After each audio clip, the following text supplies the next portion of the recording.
When Karen knocked on my door with a $5,000 fine for illegal hunting, I just smiled. What she didn't know was that little piece of paper set off a chain of events that would leave the entire HOA in tears. They thought they controlled every inch of this neighborhood. But there's one thing they don't control: property law. Once I started digging into those so-called community trails they hike every morning, I uncovered a secret that could flip the whole game. If you've ever dreamed of teaching an HOA a lesson about private property rights, this story is for you. By the way, where are you watching from? Drop a comment. I'd love to see how strong our community really is. I never planned on becoming the neighborhood villain 2 years ago when I moved to Green Valley Estates. I was simply looking for peace and quiet. After 8 years in the military and another 5 working in cramped tech offices in Seattle, I craved space. Lots of it. My name is Mason Holloway, 38 years old, and I work remotely as a software engineer for a cybersecurity firm. The job pays well, gives me flexibility, and most importantly, allowed me to escape the city for this quiet suburb nestled against beautiful woodland in western Washington. Green Valley Estates seemed perfect on paper. Modern homes on spacious lots backed by miles of forest and just remote enough to feel peaceful without being isolated. The HOA fees were steep, $4.50 quarterly, but the listing agent assured me it was worth it for the immaculately maintained community spaces and award-winning landscaping. What she conveniently failed to mention was that the Green Valley Estates Association was run by Evelyn Richardson, quite possibly the most controlling 38-year-old to ever wield a rulebook. I first met Evelyn during my second week in the neighborhood when she appeared at my door with a welcome basket that contained more HOA bylaws than actual welcome gifts. "We're so delighted to have new blood in Green Valley," she said with a smile that didn't quite reach her eyes. "I'm sure you'll love our community once you understand how we operate." That should have been my first warning. Evelyn, with her perfect bob haircut and designer casual wear, was a senior manager at a prestigious law firm and had been the HOA president for 5 years running. Unopposed elections, I would later learn, because no one dared challenge her. The first few months, I kept to myself. I paid my dues on time, maintained my lawn according to regulation, and avoided the monthly HOA meetings that, from what I gathered from my neighbor Sarah Johnson, were more like Evelyn's personal court sessions than actual community discussions. Sarah was one of the few genuinely friendly faces in the neighborhood, a 35-year-old elementary school teacher who lived 2 doors down and occasionally brought over homemade cookies just to be nice. "Don't let Evelyn get to you," she'd advised me early on. "She means well sometimes. She just believes her way is the only way." I might have continued flying under Evelyn's radar indefinitely if it weren't for my weekend hobby. Growing up in rural Montana, I'd been taught to hunt by my grandfather since I was old enough to hold a rifle. It wasn't just recreation, it was tradition, a connection to a simpler way of life. And honestly, I enjoyed the quiet focus it required. One weekend in October, I discovered a large tract of wooded land adjoining our community, about 80 acres of pristine forest with a stream running through it. I spent a Saturday exploring it, and it looked perfect for deer hunting season, which was approaching. Curious about ownership, I did some research at the county records office. The land belonged to an 83-year-old man named Frank Williams, who had moved to Florida years ago but still maintained ownership. I managed to find his contact information and sent him an email explaining that I was interested in hunting on his property and would respect the land. To my surprise, he replied the next day. "Son, I've owned that land for 50 years, he wrote. "My family used to farm the clearings. Haven't been back there in almost a decade since my arthritis got bad. If you want to hunt there, you have my permission. Just be respectful and send me a picture if you get a nice buck." What I didn't realize at the time was that for years, Evelyn and several other HOA members had been using Frank's land for their morning hiking routine. They'd created unofficial trails, placed little benches at scenic spots, and even installed bird feeders, all without the actual owner's knowledge or permission. This detail would become important very soon. On a crisp November morning, I headed out before dawn with my rifle and hunting gear. I positioned myself in a clearing that Frank had mentioned was a good spot, waiting patiently as the sun rose. Around 9 a.m., luck was with me. A healthy 8-point buck appeared at the edge of the clearing. I took the shot cleanly, and the deer went down instantly. As I approached to field dress it, I heard voices coming down one of the trails. Through the trees emerged Evelyn, leading a group of 5 women in expensive athleisure wear, all carrying water bottles and chatting about neighborhood gossip. The moment Evelyn spotted me kneeling beside the deer, her face transformed with horror. "What in God's name are you doing?" she shrieked, fumbling for her phone. "This is a protected area. Who gave you permission to murder animals here?" Before I could explain, she was snapping photos and threatening to call the authorities. "This is absolutely barbaric," she announced to her wide-eyed companions, and completely against Green Valley's commitment to environmental stewardship. I tried to explain that I had the owner's permission, but she cut me off with a dismissive wave. "We manage these nature trails," she insisted, "and hunting is absolutely prohibited."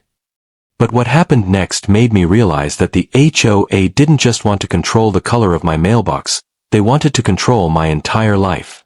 3 days after my encounter with Evelyn in the woods, I found an official-looking envelope stuck to my front door. Inside was a notice of violation from the Green Valley Estates Association, citing me for cruel hunting activities, causing community disturbance, and demanding a fine of $5,000 to be paid within 30 days. My first reaction was disbelief, followed quickly by anger. I knew enough about HOA regulations to understand they had no jurisdiction over activities conducted outside HOA property, especially on private land where I had explicit permission from the owner.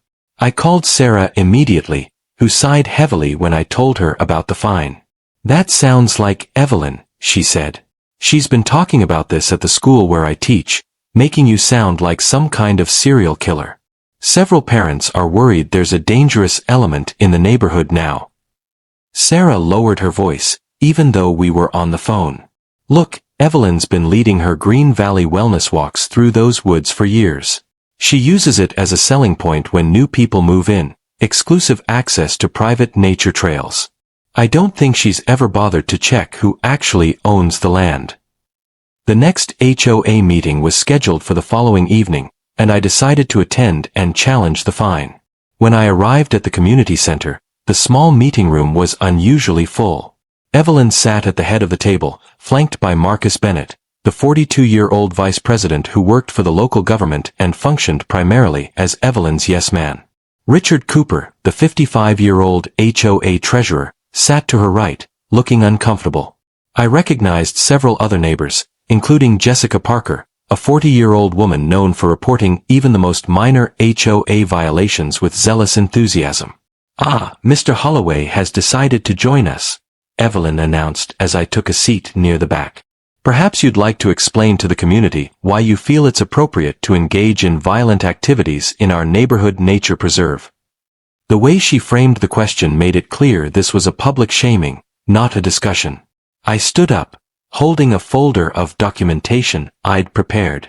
"I'd be happy to clarify a few things," I said calmly. "First, I was hunting legally with a valid permit on private property with the owner's explicit written permission. Second, the land in question is not HOA property, nor is it a neighborhood nature preserve. It's privately owned by a man named Frank Williams who lives in Florida." I placed copies of my hunting license and Frank's email on the table. Furthermore, the HOA has no jurisdiction to issue fines for activities conducted outside HOA boundaries. I have reviewed our bylaws thoroughly, and there's nothing that gives the association this authority. The room grew uncomfortably quiet. Richard Cooper picked up the documents, studying them with a frown. "He seems to have a point about jurisdiction, Evelyn," he said cautiously. "If this occurred outside our property lines," Evelyn cut him off sharply. "That's where you're mistaken, Mason. Those trails have been part of our community resources for over a decade. We've maintained them, improved them, and our residents have enjoyed them as part of their Green Valley experience. Whether some absentee owner is technically on a deed is irrelevant after so many years of established use." Marcus nodded vigorously in agreement, adding, "Plus, the presence of firearms so close to our homes represents a serious safety concern for all residents, especially children." The debate grew heated, with several residents voicing concerns about safety and property values, clearly parroting talking points they'd heard from Evelyn before the meeting. Jessica Parker stood up and dramatically declared, "I moved here because it was peaceful and safe. Now I'm afraid to let my children play in our yard, knowing there are armed men prowling the woods." I tried to interject that hunting season was limited and that I always followed strict safety protocols, but the narrative had already been established. Eventually, Evelyn called Officer Mike Davis, a 45-year-old local police officer who happened to live in the community. When he arrived, he reviewed my hunting license and confirmed that I had been acting within the law. "As far as hunting regulations go, he's in compliance," Officer Davis explained. "And if he has permission from the landowner, there's no trespassing issue. This would be a civil matter between the HOA and the property owner." This should have ended the discussion, but Evelyn was undeterred. "This isn't about legality, Mike. It's about community standards and the safety of our residents," she insisted. "The HOA board has the authority to enforce those standards, and the fine stands." As the meeting concluded, Evelyn fixed me with a steely gaze. "You have 30 days to pay the fine, Mr. Holloway. If you refuse, we'll be forced to place a lien on your property and pursue legal action." I stood my ground.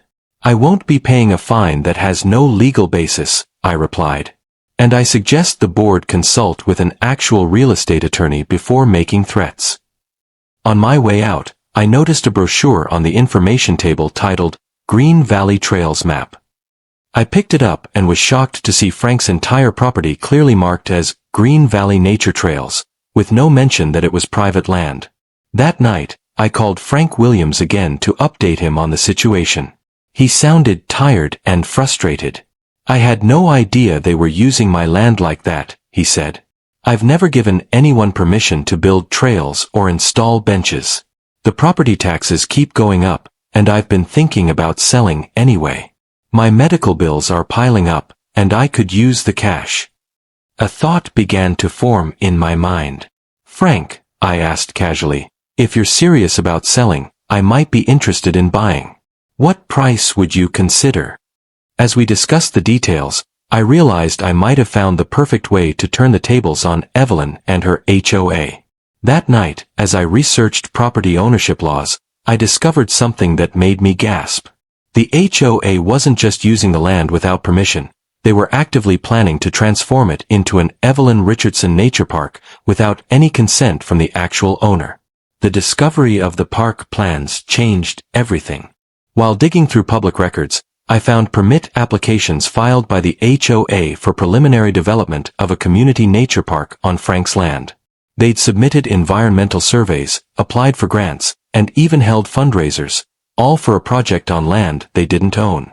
Attached to the applications were architects' renderings showing walking paths, picnic areas, and, at the entrance, a stone sign declaring Evelyn Richardson Nature Park, a Green Valley legacy. The audacity was breathtaking. The next morning, I contacted Amanda Lewis, a 40-year-old real estate attorney recommended by a colleague. She reviewed the documents I had collected and raised her eyebrows. "This is unusual," she said diplomatically. "The HOA has essentially attempted to claim adverse possession of the land, but they haven't met the requirements. In Washington state, they would need to have used the land openly, notoriously, and without permission for at least 10 years, and they would need to pay the property taxes, which clearly Mr. Williams has been handling. Furthermore, their plans to develop the property go well beyond casual use. This is a clear overreach." When I told her I was considering purchasing the land myself, she smiled. "That would certainly be an interesting solution. Let me help you make sure everything is above board." Over the next few days, a strange campaign began in the neighborhood. My garbage cans would mysteriously remain at the curb after collection.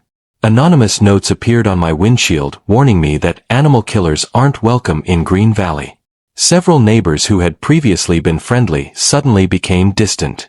Sarah told me she'd overheard Evelyn at a school function warning parents to keep their children away from that dangerous man on Maple Street. The message was clear: conform or be ostracized. While this social pressure campaign unfolded, I was quietly working with Frank Williams and Amanda Lewis to negotiate the purchase of the 80 acres. Frank initially asked for $800,000, but given his eagerness to sell and the property's remote location, we eventually settled on $750,000.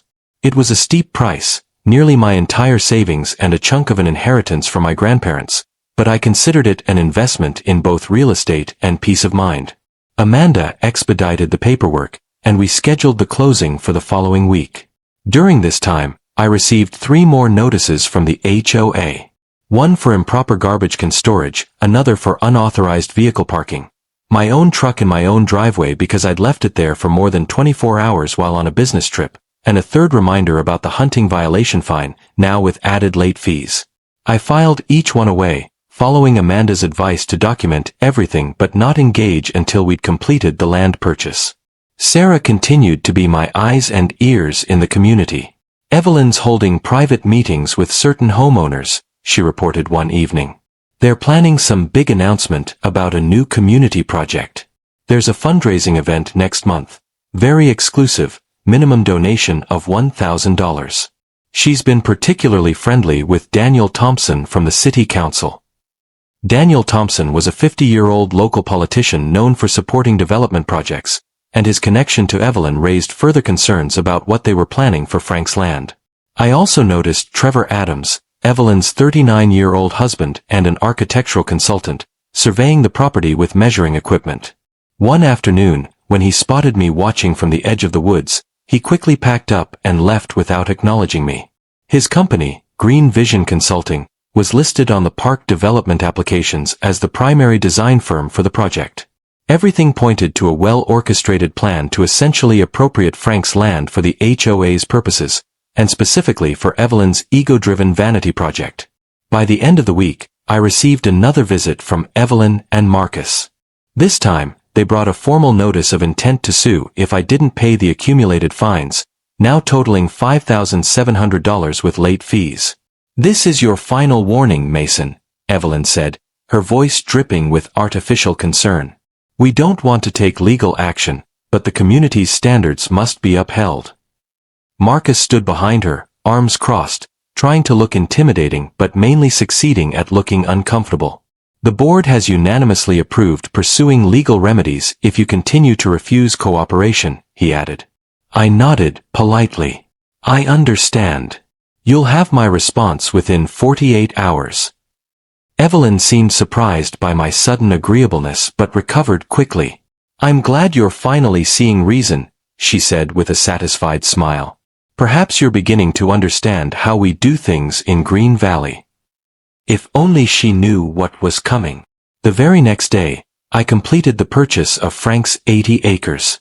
Amanda expedited the final paperwork, and by that afternoon, I held in my hands the deed to the property that Evelyn had been treating as her personal domain for years. That night, I could hardly sleep, knowing that when Evelyn knocked on my door the next morning with her lawsuit in hand, I had in my pocket something that would leave the entire HO stunned in disbelief. At precisely 9 o'clock the next morning, right on schedule, my doorbell rang. Evelyn stood on my porch, immaculately dressed in a blue blazer and white pants, her hair perfectly styled despite the light drizzle. Marcus Bennett hovered behind her, clutching a leather portfolio that presumably contained their legal threats. "Good morning, Mason," Evelyn said crisply. "I assume you've had time to reconsider your position on the HOA violation." Her tone suggested she expected full capitulation. Her head tilted slightly in that condescending way that had become her trademark. I smiled broadly, stepping aside to invite them in. "Actually, I have something important to discuss with both of you. Please come into the living room." Confused by my friendly demeanor but unwilling to show it, Evelyn strode in with Marcus trailing behind.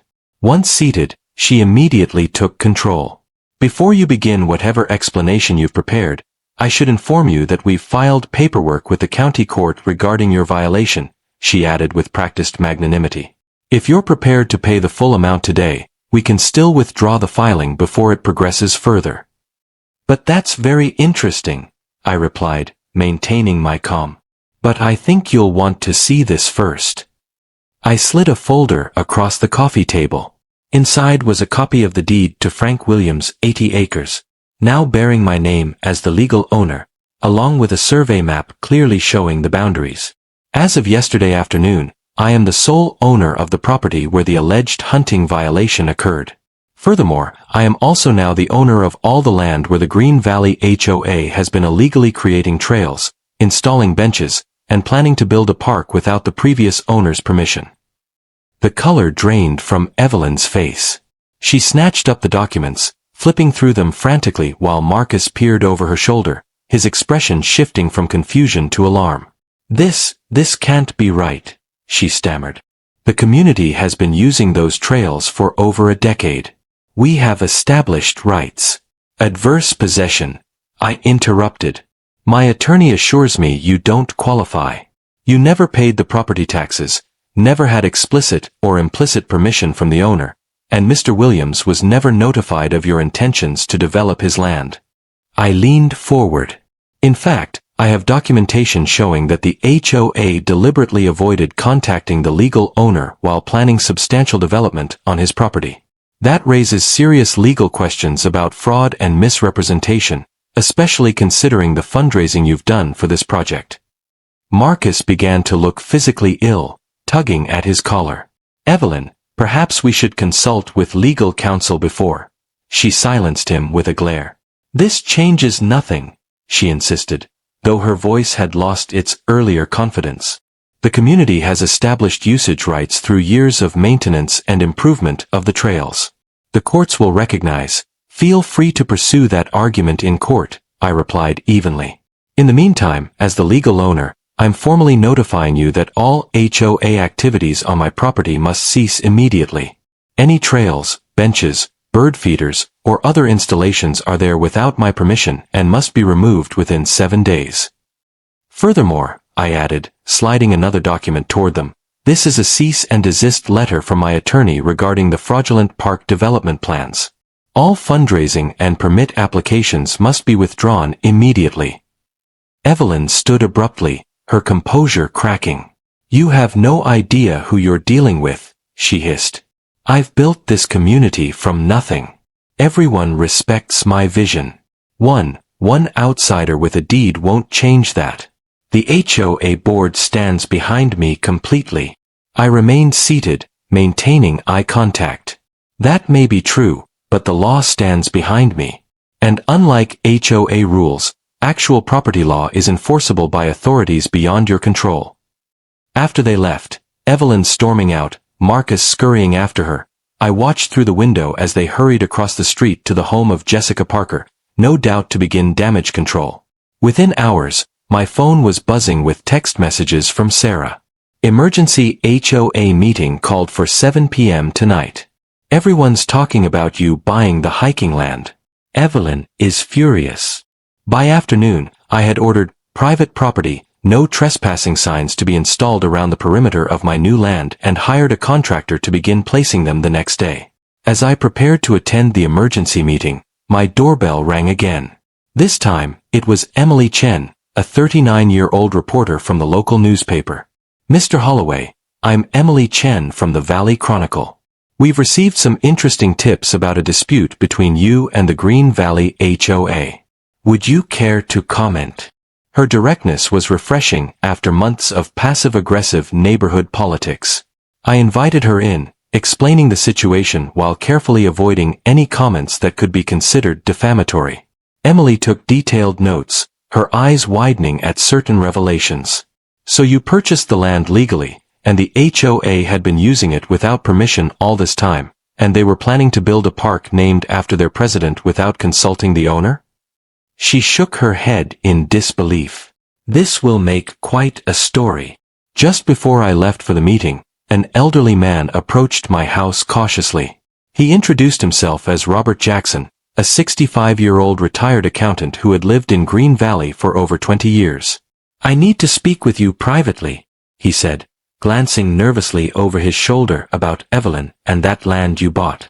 Inside, Robert revealed that he had served on the HOA board years ago when they first discovered the land was privately owned. "Evelyn directed us to forget about finding the owner," he confessed. "She said it would complicate things, and that adverse possession would take care of it eventually. I resigned from the board over it, told her it wasn't ethical, but she's been running things her way ever since. Robert also hinted at financial irregularities in how the HOA had been handling funds for the proposed park.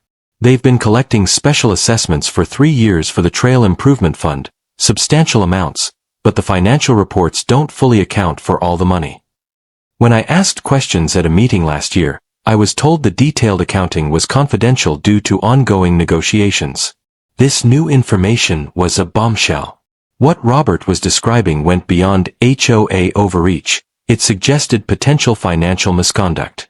As I thanked him for coming forward, he gripped my arm anxiously. "Be careful. Evelyn doesn't lose gracefully. She and her husband have a lot of connections in this town." The revelations from Robert didn't just give me a stronger legal position, they provided me with a weapon that could potentially end Evelyn's reign over Green Valley Estates for good. The emergency HOA meeting that evening was exactly the circus I expected. The community center was packed with residents, many of whom I'd barely exchanged words with in the 2 years I'd lived there. Evelyn stood at the front, her composure restored, though a tightness around her eyes betrayed her anger. "We've called this special meeting to address a situation that affects our entire community," she began. "Mr. Holloway has purchased the land adjacent to our neighborhood, land that has served as our nature trails for over a decade. He is now threatening to cut off access and destroy years of community improvement work." Murmurs rippled through the crowd as Evelyn continued her carefully crafted narrative, painting me as an outsider who didn't understand community values, a selfish individual putting personal interests above the collective good.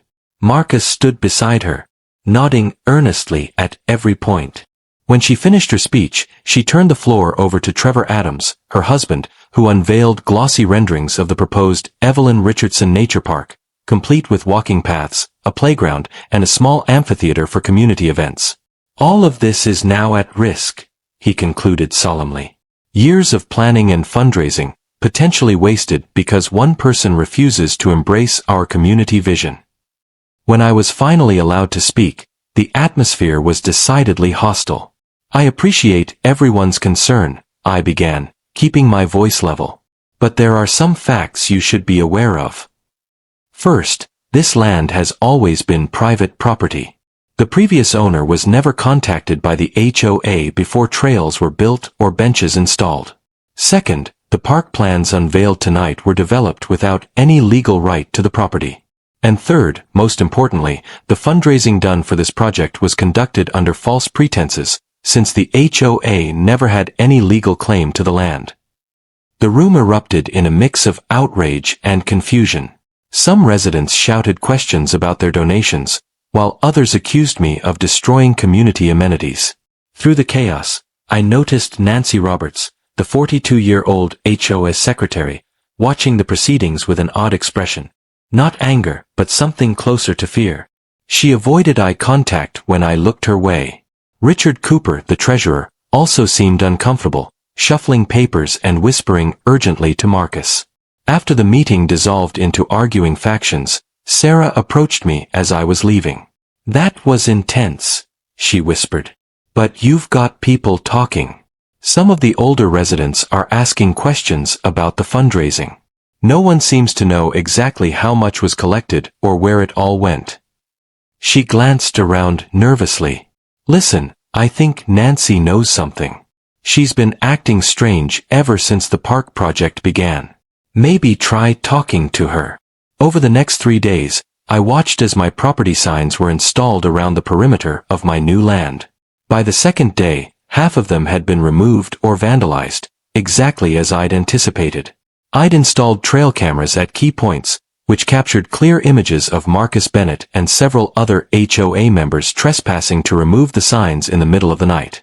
These images would prove useful later, but for now, I was more interested in the financial angle Robert had hinted at. Working with Amanda Lewis, I filed public records requests for all HOA financial documents related to the Nature Park project. While waiting for those to be processed, I reached out to Nancy Roberts under the pretext of discussing the sign vandalism. She initially refused to meet, clearly frightened, but eventually agreed to talk at a coffee shop 2 towns over, where she felt safe from prying eyes. "I can't be seen with you," she whispered when we finally met. "Evelyn has eyes everywhere." Nancy's revelation was exactly what I needed. As HOA secretary, she had access to all the financial records, including the Special Nature Park Development Fund that had collected over $75,000 from residents over the past 3 years. "The money goes into the fund," she explained, "but then large chunks are transferred to a consulting company called Green Vision Consulting for preliminary design work and environmental assessments. The company submits invoices." Nancy slid a flash drive across the table. "I've been making copies of everything." I wanted to speak up, but Evelyn made it clear my job at the school district could be at risk if I caused problems. Her law firm represents the district, and she's friends with the superintendent. Armed with this evidence, I contacted Detective Alex Morgan, a 40-year-old investigator with the county sheriff's office who specialized in financial crimes. After reviewing the documents, he agreed there were sufficient grounds for a preliminary investigation into potential embezzlement and misappropriation of funds. "This isn't just an HOA dispute anymore," he explained. "If they've been soliciting donations for a project on land they knew they didn't own and then diverting those funds to a company owned by the board president's family, that crosses several legal lines." While the investigation began quietly, Evelyn escalated her campaign against me. A small group of protesters appeared outside my house one morning, carrying signs reading, "Save our trails," and "Community over selfishness." Local social media groups filled with posts questioning my character and intentions.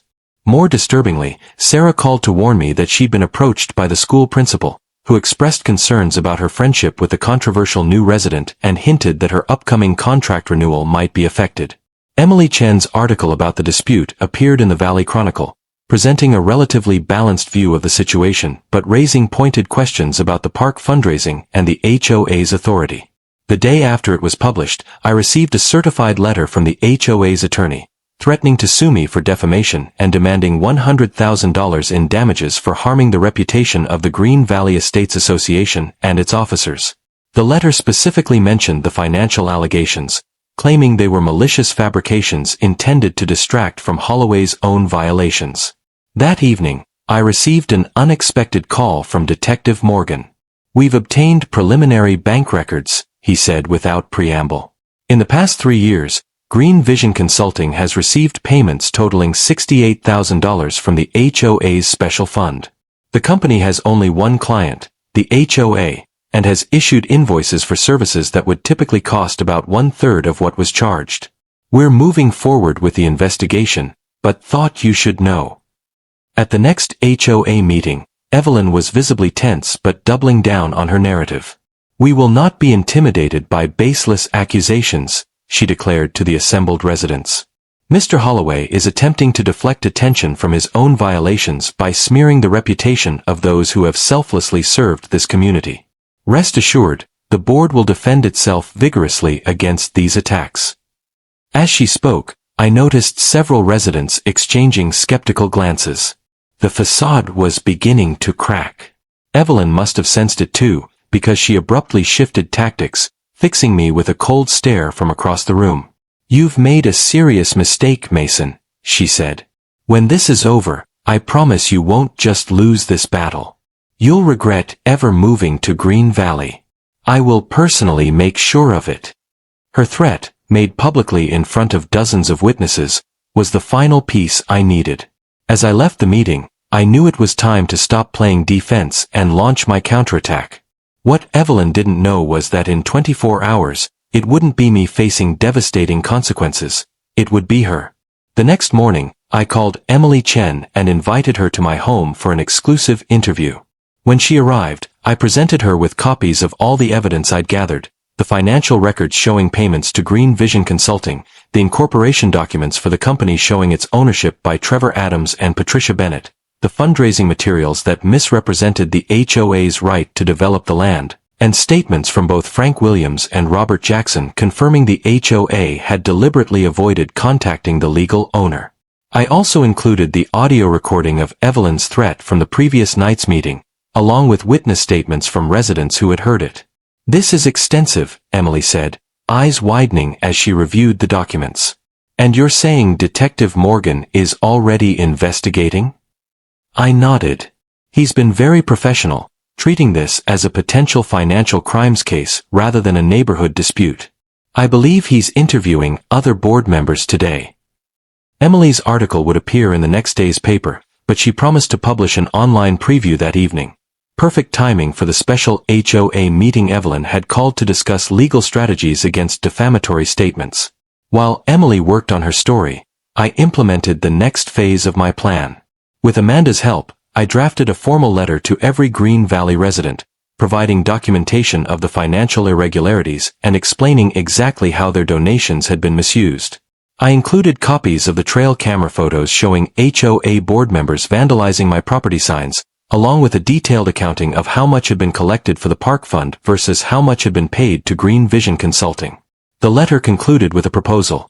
I would establish a legitimate community trail on a portion of my land, properly maintained and insured, if the current HOA leadership resigned and new transparent financial controls were implemented. By late afternoon, news had spread that Detective Morgan had been seen at the homes of Richard Cooper and Nancy Roberts, presumably taking official statements. Several residents reported receiving calls from Evelyn, urging them to attend the evening's meeting to show solidarity against baseless attacks on our community.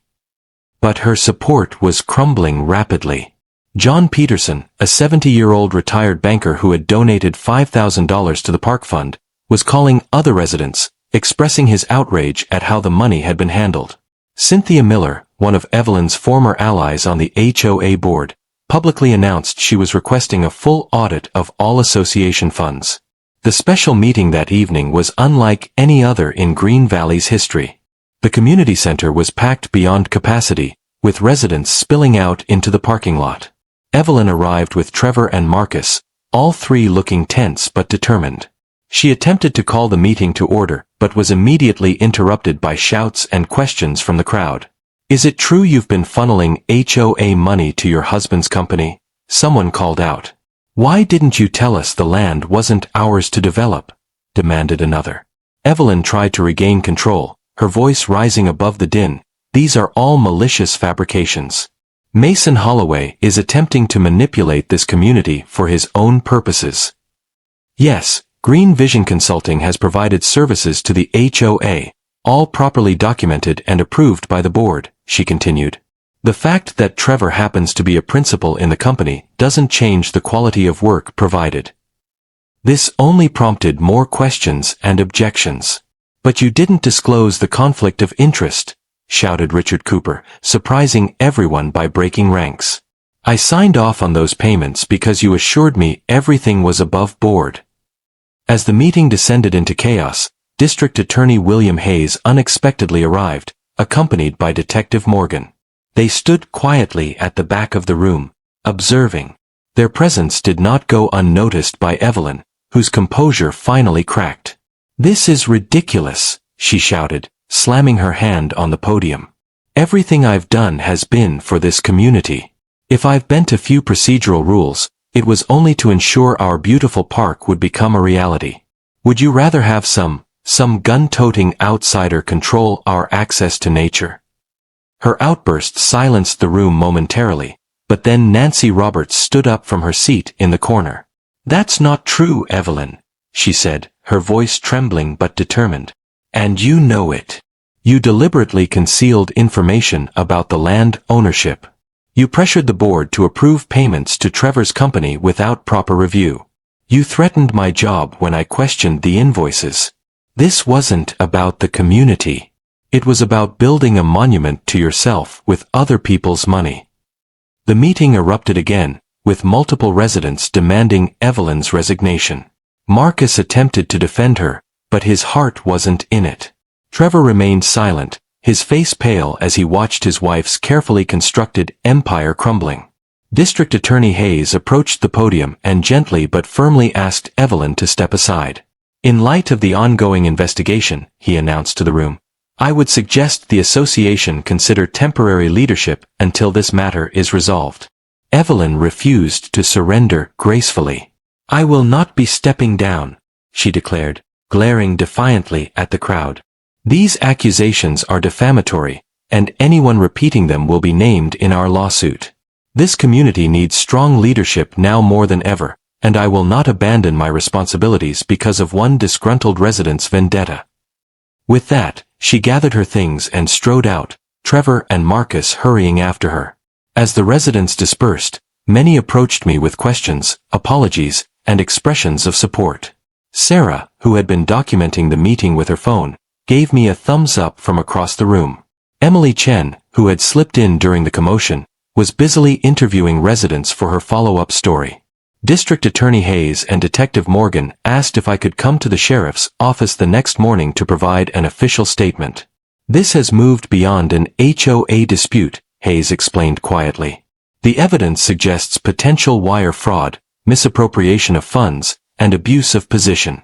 We're taking it seriously." That night, I received a text from an unknown number: "Storage unit at Valley Self-Storage, Unit 23, getting emptied tonight.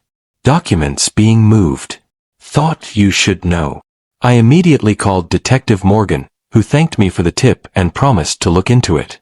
The next morning, I learned that officers had intercepted Trevor Adams and Patricia Bennett removing boxes of financial records from the storage unit, a desperate last attempt to destroy evidence that only served to strengthen the case against them. Evelyn might have threatened to ruin my life, but it was her own life that was now falling apart, entirely by her own hand. But she still had one last desperate move to play, and I needed to be ready for it. 2 days later, Evelyn made her last move.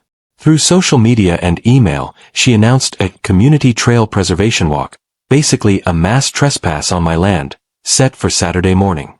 "Join your neighbors in reclaiming our beloved trails," it read. "Bring kids, grandparents, cameras. Show Mason Holloway he can't steal what's ours." It was a clear stunt to paint me as the villain, one man blocking families from their land. I saw this coming and was ready. First, I alerted Detective Morgan at the sheriff's office. Then, working with Amanda Lewis, I legally marked most of my land as a private wildlife reserve, with permits and tax benefits. I built a sturdier fence, clear signs showing conservation status and trespassing penalties, and added a legal entry gate with an info kiosk detailing the property's designation. Saturday morning, I stood at the gate with a camera, Amanda beside me. Evelyn showed up on cue, leading 30 people waving signs like, "Trails for All." She wore brand new hiking gear and carried a stick she clearly never used before. She hesitated at the fence but quickly put on a show. "This is outrageous," she declared for the cameras. "We've used these trails for decades. These fences are illegal, and we're here to take back our rights." She moved toward the gate, but before she touched it, 3 patrol cars rolled up. Deputies stepped out, led by Detective Morgan. "Morning," Morgan told the group. "This land is private. The owner has reported past trespassing and vandalism. Anyone crossing this line can be arrested." He looked at Evelyn. "Mrs. Richardson, organizing this mass entry may be used as further evidence in your case." Evelyn's face turned red. "This is absurd. Tell them, Marcus." But Marcus backed away, not eager to clash with the law. Others followed, heading to their cars as the threat of arrest cooled Evelyn's crowd. "You're all giving up," she cried. "After everything I've done?" That line, "everything I've done," sounded different now, knowing the truth. Her crowd thinned to a few diehards, who also left after firm but polite pressure from deputies. As she walked to her car, Evelyn shot me a hateful glare. "This isn't over," she hissed. But her threat rang empty now, stripped of power. The next week was a flood of developments. With evidence from Nancy Roberts, Richard Cooper, and files from the storage unit, the DDA charged Evelyn, Trevor, and Patricia with fraud, embezzlement, and misuse of HOA funds. Over $68,000 had been taken to fund vacations and renovations. The HOA board was disbanded by emergency vote. Sarah Johnson was elected interim president. Her first move was a full audit and new rules for financial transparency. The rest of the board apologized to me and the community for letting Evelyn go unchecked. Richard Cooper resigned, admitting he never verified Evelyn's directives. Meanwhile, I kept my word. I built a real public trail on part of my land with proper permits and planning. I named it the Frank Williams Memorial Trail, after the original owner. A plaque told his story and reminded visitors to respect both nature and ownership. Evelyn and her crew took plea deals to avoid trial. Each got probation, suspended sentences, and had to repay over $100,000. They were banned from managing nonprofits or HOAs for 10 years. A month later, they sold their house and quietly left Green Valley, reputations ruined. The last HOA meeting I attended felt different. Under Sarah, the focus was on community, not power games. When we voted on a new access agreement to my land with insurance and conservation guidelines, it passed unanimously. "This is what real community looks like," Sarah said. Walking home, I thought back on everything. I still hunt on my land now, with full support from neighbors. The HOA still exists, but now works for people, not against them. And the $75,000 Evelyn paid back? At my suggestion, it became a scholarship fund for students studying ethics and leadership. Sometimes losing something shows its real worth. The HOA lost access and found honesty. Me. I gained something far better, a true community. And Evelyn. Last I heard, she's in an apartment with no HOA at all. Fitting. Still thinking about what just happened? Yeah, us too. Hit subscribe and come unravel more madness with QA stories.